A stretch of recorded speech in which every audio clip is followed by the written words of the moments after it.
Good morning, folks. It's the Max Impact Theory podcast. I'm Tim Rosanelli, your host, with my producer extraordinaire, Justin Alvieri. Hey, yo. All right, let's get started with our podcast today. I'm really excited about this one because we got a lot of really great material for our audience. This is probably going to be a few-part series. But first, let's talk about something that I noticed in our karate class, and I think it's a really important message for everybody, is to try to get comfortable being uncomfortable. And the reason why I thought of this was because in our martial arts program, we are doing some jiu-jitsu, and I noticed that a lot of our youth students and students, when they first start doing jiu-jitsu, they have a lot of problem with really close contact in the program, and they kind of try to stay away, but jiu-jitsu works by being close.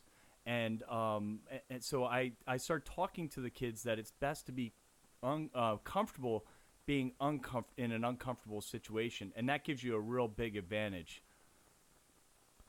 Yeah, I mean, I remember when I first started, there was, we had to usually have a good mix of male and females in our class, and when you grapple with some of the girls, especially since you don't know them, it's like, okay, this is weird because you're in some compromising situations, and it's just, they've been doing it forever, and I was new to it, so they just saw it as training, so it's like, oh yeah, let's just, And you learn felt it. more comfortable. Yeah, then I felt more comfortable. I think even even guys working with other guys, though, I see a lot of times they even feel uncomfortable. Now it's strange to think that a lot of times I see that the girls with other girls feel a lot more comfortable than some of the guys with other guys. Oh yeah, I was fine with the guys. Yeah.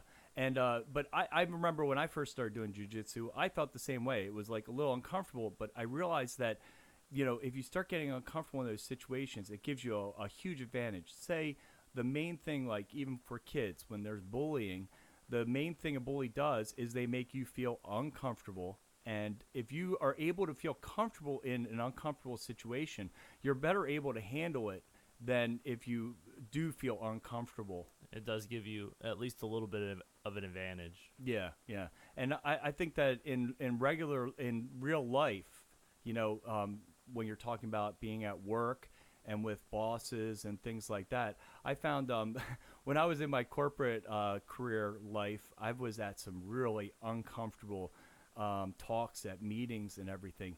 And I always used my martial arts to, feel more comfortable and try to kind of get in the zone, even in those bad situations. And I found that when I did that a lot of times it was really helpful to the situation because you have, angry bosses or employees.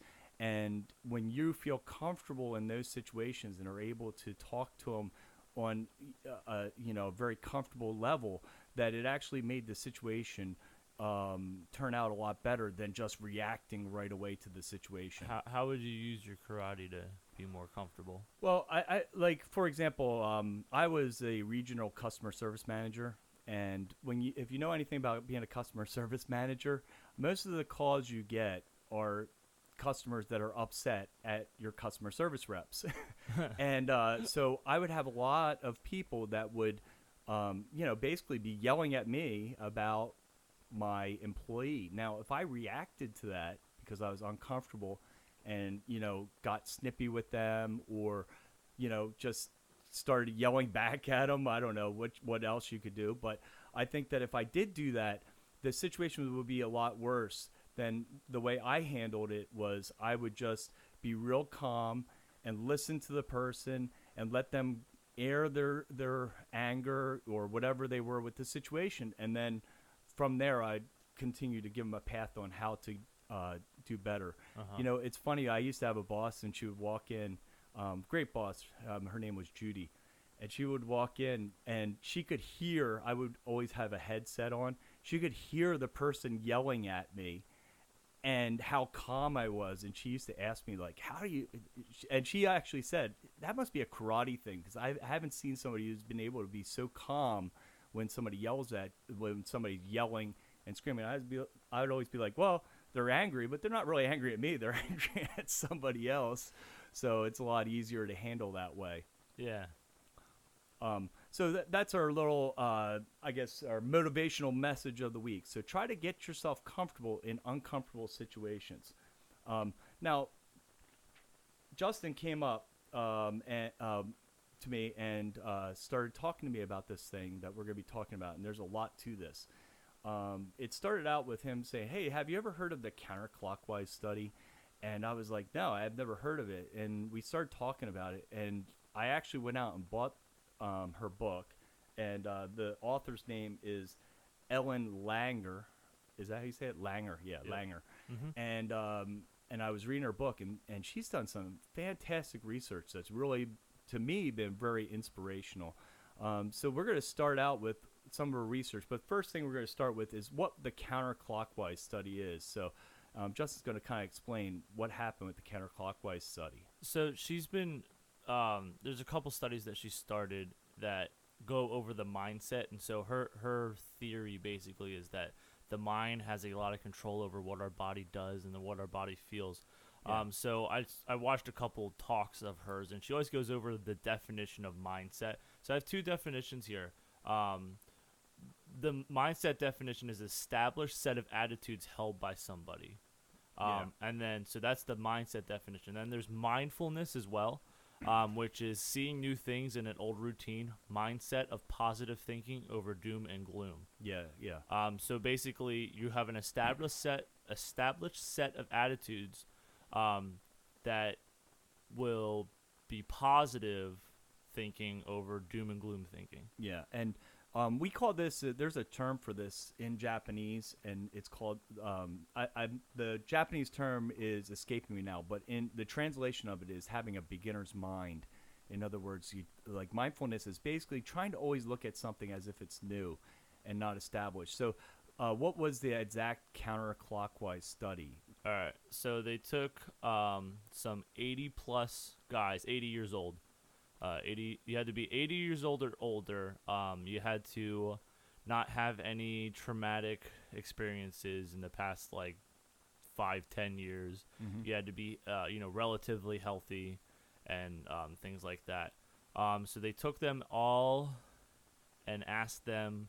They had a control group that they went to just a part of like an assisted living center. Yeah. And they said, just pretend it's 1959. Yeah, so they kind of made like a resort for them that was... the control group was just like... Oh, the control group, just, they were just hanging out, talking like it was 1959. And then they took the experimental group, which they took them to like this 1959 almost like resort. Like it was a house where they all lived in.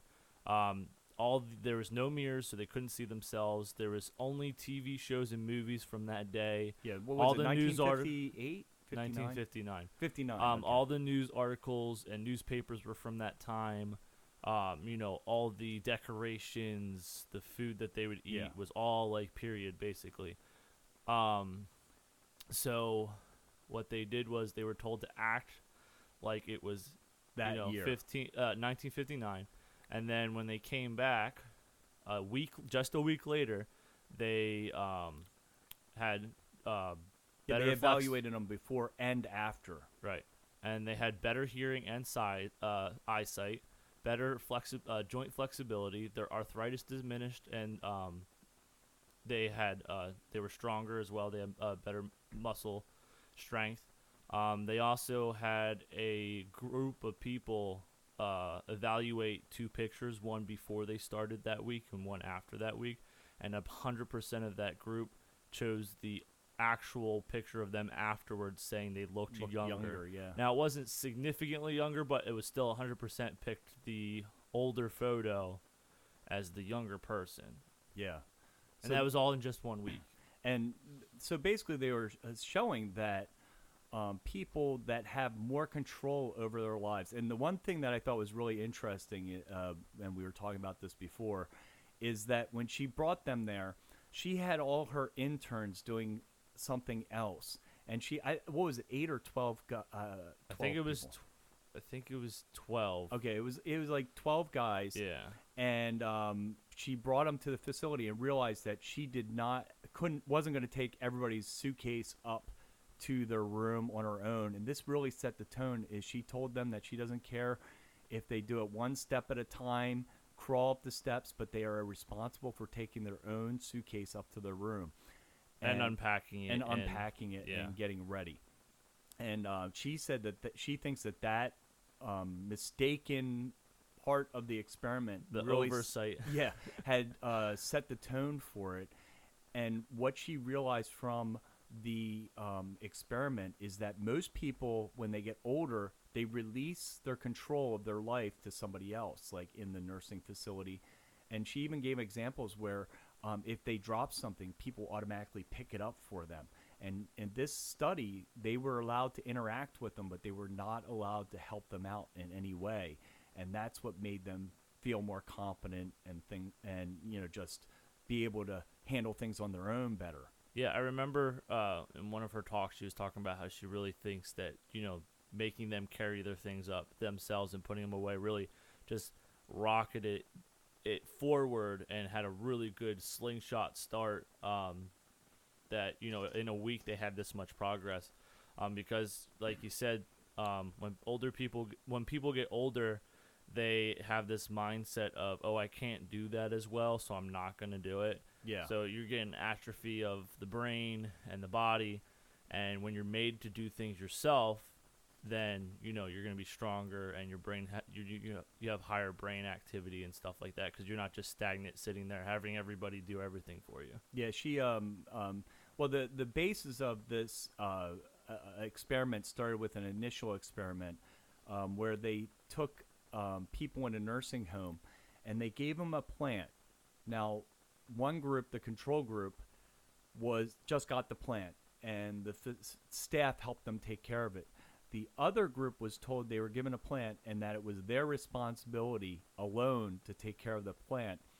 And they found that the cognitive abilities of the people that had responsibility to take care of this plant were much better. But the thing that really surprised her is when they extrapolated it over many years, she found out that those people in that initial experiment lived 6 years longer than the people that had the plant but had no responsibility just for over taking care of their plant by themselves. Yeah, and she talks about a lot in her book about how a lot of us, we expect to get older, and we automatically expect things to gradually, like we're not able to do as much. Gradual decline. And we need help. She gave the example in her book of somebody who goes out and gardens with their grandkid or something for 4 hours, and the next morning the old person wakes up with a sore back, and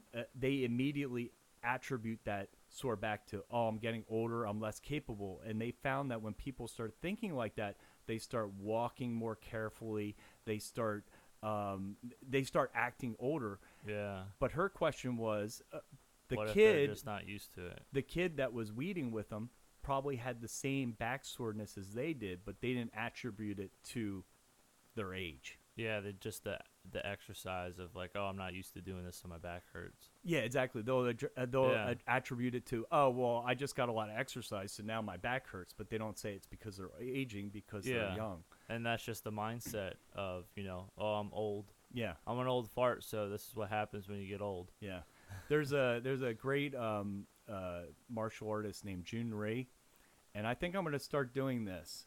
He would always say, when he'd say his age, he wouldn't say, I'm 69 years old. He would always say, I'm 69 years young. And I'm going to start using that, because as soon as you put that old on front of it, it means that there's a implicit idea that you are in decline. You're priming yourself. Yeah, you're priming yourself. Yeah. You want to go over that real quick? Yeah. Well, you've been trying to prime me to be old all day here. That's my life's goal, to prime him to be an old man. I guess I'll just have to fight back, right? Yep. Hey, it might be good for you now, because now every single time I prime you, you're like, no. Stop trying to make me old. I'm helping you. I'm giving you resistance. Oh, you're making me resilient. Yeah, okay. That's my excuse anyway. I like that. I will let you test me all the time. Okay. There's I noticed in class though. Maybe we can bring this up now too. Is, I'm been around for a little while, and sometimes I'll say or talk about things that I remember you used to always say. Hey, Kiyoshi Tim in class, you'd say Kiyoshi Tim. They don't know what you're talking about because that's like too long ago. Now, guys, he's not that old. It's just we work with kids that Really are young, high school and younger most of the time. But I could take that when you said that. I could walk away from that and sit there and go, "Oh, well, I'm old." You know what I mean? And so I would start acting old. But you usually just walk away, go look it up on the computer so you know about it. Well, there's some like the games. I don't know any of the games or anything, but that they're playing. Oh, like Fortnite and stuff. Well, you know about Fortnite a little bit. We did a. Remember the first time that a kid dabbed in front of me, and I thought something was wrong. I thought he had a like he was putting. You're like, I saw people doing that at the Olympics, and somebody was thinking they were having a seizure. I know it's not a seizure, but what are you doing? I was there for that conversation. Well, I thought the kid was sick. I thought he was putting his hand on his head like he had a fever or something, and I didn't know what was going on. And then I had to have it explained to me. But I won't attribute that to my age because I'm just terrible with pop culture. Like, I don't follow it at all. Yeah. So when kids start talking to me about video games and things like that, I have no idea. But, well, let's get back in. That's a whole nother subject for another time. But let's get it back into the study. So the chambermaid study. Yeah, she's done a bunch of different studies. Yeah. Just because, you have the plant study that started all of her mindset studies, and then you have like the counterclockwise study, which was in just a week was really successful. So it's like, all right, so what like other things can we do to prove that our theory that mind over matter is like a huge thing? Yeah. So the chambermaid study is where they took 10 chambermaids. Well, they took 20 of them, 10 for the control group and 10 for the experimental group. And what they did was they took 10 of the chambermaids and the control group, and they said, all right, so we want to just monitor you. We don't want you to change your diet. Don't do anything different. Just live your life, and we're going to, just monitor your, vital signs, blood pressure, BMI, stuff like that. And they also asked how much one of the questions they were asking the chambermaids was how much exercise. Yeah, like how much exercise do you get? And they're like, I don't have a chance to exercise because I'm always working. Yeah. So what they did was the experimental group of 10 chambermaids, they did the same thing. They said, don't change any of your routine, eat the same, do whatever you normally do. But what we want you to do is we want you to think of every single thing you do while working as an exercise. So they said, see, when you go up the stairs, it's like you're doing like a stair climber. And when you're pulling the sheets, it's almost like you're rowing. And when you're carrying heavy things, it's like you're working out the whole time. So we just want you, don't change anything different. Just think about every single time you're doing something, it's actually exercising. Yeah. And the thing, too, at the beginning of the study is when they did say, asked them the question about exercise, and they said, no, we don't exercise. They already knew that these people were getting a lot of exercise just doing their job. Yeah, but what they wanted to do is make them realize that they were getting exercise through the job was the point of the study for the experimental group. Mm-hmm. The other group, they didn't explain that to. Yeah, the control group, they monitored, no changes. And the experimental group, which they no changes, they made sure that they ate, whatever, they just did whatever they wanted to do. And they had a fat loss. They had inches off their waist. They had lower blood pressure. They had more energy. They felt younger. They felt like they looked better. So all the physical signs that you would attribute to better health, they had. Exactly. Just by changing the mindset of, I don't have time, I'm fat and lazy because I don't have time to go to the gym and work out. Mm-hmm. But, then they're like, oh, wait.